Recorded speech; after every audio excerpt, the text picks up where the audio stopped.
Hi friends, welcome to village వంటకాలు. Friends, సరికొత్త రెసిపీతో మీ ముందుకు వచ్చాను. ఇవాళ రెసిపీ వచ్చేసి సింపుల్ అండ్ టేస్టీ పెసర్లతో బ్రేక్ఫాస్ట్ అండి. ఈ బ్రేక్ఫాస్ట్ని చాలా సింపుల్గా రెడీ చేసుకుంటాము. ఇలా చేసి పెట్టినట్లయితే పిల్లలకండి పెద్దల వరకు ఎవరైనా కూడా ఈజీగా తినేస్తారండి. ఇక లేట్ చేయకుండా సింపుల్ అండ్ టేస్టీ బ్రేక్ఫాస్ట్ని ఎలా రెడీ చేసుకోవాలి, దాని ప్రాసెస్ ఏంటనేది చూసేద్దాము.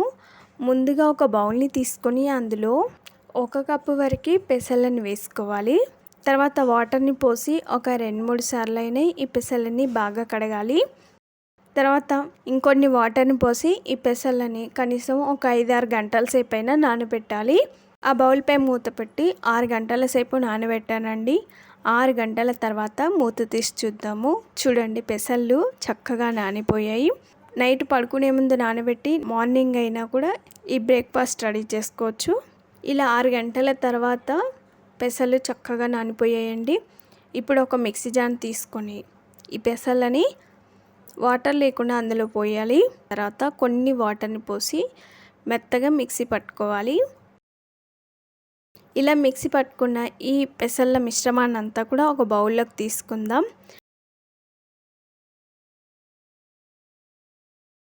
వీలైనంత మెత్తగా మిక్సీ పట్టుకోవాలి. మిక్సీ పట్టుకున్న ఈ పెసల మిశ్రమంలో 1 కప్పు వరకు రాగి పిండి వేసుకోవాలి. అలాగే 1/2 కప్పు వరకు రవ్వ వేసుకోవాలి. రవ్వ వేసిన తర్వాత బాగా కలుపుకోవాలి.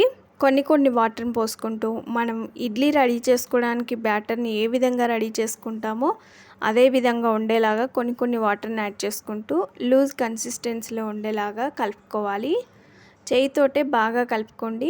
చూసారు కదా, వాటర్ని ఒకేసారి కాకుండా ఈ విధంగా కొన్ని పోసుకుంటూ ఎక్కడ కూడా ఉండలుగా లేకుండా బాగా కలుపుకోవాలి. చేయితోటే ఇలా బాగా కలిపి పెట్టుకోండి. అలాగైతే పిండి చక్కగా పులుస్తుంది. ఇలా బాగా కలిపి పెట్టుకున్న తర్వాత చూడండి, కన్సిస్టెన్సీ ఈ విధంగా వచ్చేలాగా కలుపుకొని ఇప్పుడు ఆ బౌల్పై మూత పెట్టి 7-8 గంటల సేపు అయినా కూడా ఈ పిండిని పులియబెట్టాలి. అంటే నేను ఈ పిండిని నైటు కలిపి పెట్టానండి. నెక్స్ట్ డే మార్నింగ్ దీంతో బ్రేక్ఫాస్ట్ రెడీ చేశాను. చూడండి, పిండి మంచి ఒదుగు అనేది ఎక్కువగా వచ్చింది. ఇందులో మినపప్పు, మినపగుండ్లు ఏది లేకున్నా కూడా పెసళ్ళతోటి పిండి అనేది చక్కగా పులిసిపోయింది. ఇప్పుడు ఈ పిండిని స్పూన్తో ఇలా బాగా కలుపుకోవాలి. తర్వాత స్టవ్ పైన ఇడ్లీ కుక్కర్ పెట్టుకొని అడుగు భాగంలో కొన్ని వాటర్ని పోసి అందులో కొంచెం చింతపండు వేయండి. మనం ఆవిరికి ఉడికించుకుంటాం కాబట్టి అడుగు భాగాన బ్లాక్గా అయిపోతుంది. అడుగు భాగంలో కొంచెం చింతపండు వేసినట్లయితే ఇడ్లీ పాత్ర అడుగు భాగం బ్లాక్గా లేకుండా చాలా నీట్గా అయిపోతుందండి. రుచికి సరిపడా ఉప్పు వేసుకోవాలి. ఒక 1/2 టీ స్పూన్ వరకు ఉప్పుని యాడ్ చేసి బాగా కలపాలి. ఇలా కలిపిన తర్వాత ఇప్పుడు ఇడ్లీ ప్లేట్స్ని తీసుకొని అన్నిట్లో ఈ పిండిని ఫిల్ చేసుకోవాలి.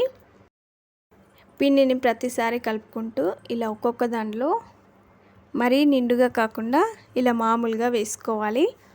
ఇవి ఉడికిన తర్వాత ఇడ్లీ అనేది పొంగుతాయి కాబట్టి ఇలా కొంచెం మరీ నిండుగా కాకుండా ఇలా కొంచెం వేసుకోండి. ఇడ్లీ పాత్రలో వాటర్ పోసి పెట్టాం కదా, అవి కొంచెం వేడెక్కాయండి. ఇలా వేడిగా ఉన్నప్పుడు మనం రెడీ చేసుకున్న ఈ ప్లేట్ని ఇడ్లీ కుక్కర్లో పెట్టి దానిపై మూత పెట్టాలి. తర్వాత ఇంకొక ప్లేట్ని కూడా రెడీ చేశానండి. ఈ ప్లేట్ని కూడా ఇలా కుక్కర్లో పెట్టి ఇడ్లీ పాత్రపై మూత పెట్టి ఇప్పుడు వీటిని 10 నుండి 15 నిమిషాల పాటు ఉడికించుకోవాలి. 15 నిమిషాల తర్వాత మూత తీసి చూద్దాము. పైన పిండి మొత్తం ఆరిపోయినట్లుంటే మనకి ఇక్కడ ఇడ్లీలు ఉడికిపోయాయని అర్థమవుతుందండి. ఈ ఇడ్లీ పాత్రని పక్కన పెట్టి ఒక్కొక్క ప్లేట్ తీసి వీటిని పూర్తిగా చల్లారనివ్వాలి. చల్లగైన తర్వాత ఇలా స్పూన్తో ఒక్కొక్క ఇడ్లీని తీసుకోవాలి. ఇలా తీసుకున్న ఈ ఇడ్లీని ఒక ప్లేట్లోకి వేసుకుందాం. తర్వాత ఇంకొకటి తీసి చూపిస్తానండి. చూసారు కదా, ఇడ్లీ ఎంత బాగా వచ్చిందో. మినపప్పు, మినపగుండ్లు లేకపోయినా కూడా పెసళ్ళతో చాలా కమ్మని ఇడ్లీలు రెడీ అయిపోయాయండి. ఒక్క చుక్క ఆయిల్ లేకుండా రాగి పిండితో కమ్మని ఇడ్లీలు రెడీ అయిపోయాయి.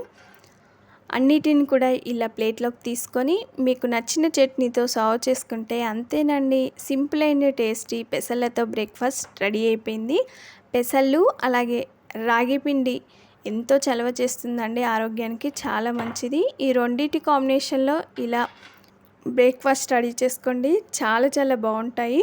నేనైతే ఇక్కడ పల్లీ చట్నీతో సర్వ్ చేసుకున్నానండి. ఒకటి కట్ చేసి చూపిస్తాను చూడండి. ఇవి ఎంత స్పాంజిలా ఉన్నాయో, చాలా సాఫ్ట్గా ఉన్నాయి. లోపల పిండి కూడా బాగా ఉడికిపోయిందండి. చాలా సింపుల్గా పెసళ్ళతో టేస్టీ బ్రేక్ఫాస్ట్ని ఎలా రెడీ చేసుకున్నామో చూసారు కదా. మరి మీరు తప్పక ట్రై చేస్తారు కదా. మరిన్ని ఇలాంటి ఎన్నో వెరైటీ రెసిపీస్ కోసం మా ఛానల్ని సబ్స్క్రైబ్ చేసుకోండి. మీకు ఈ వీడియో నచ్చినట్లయితే లైక్ చేయండి, మీ ఫ్రెండ్స్కి కానీ రిలేటివ్స్ కానీ షేర్ చేయండి. మీరు తప్పక ట్రై చేయండి. మీకు ఎలా వచ్చిందో, టేస్ట్ ఎలా ఉందో కామెంట్ చేయండి. ఫస్ట్ టైం మా వీడియోని చూస్తున్నట్లయితే వెంటనే సబ్స్క్రైబ్ చేసుకోండి. పక్కనే ఉన్న బెల్ సింబల్ క్లిక్ చేయడం ద్వారా మేము పెట్టే ప్రతి వీడియో నోటిఫికేషన్ మీ మొబైల్కి వచ్చేస్తుంది. Thanks for watching. Bye bye.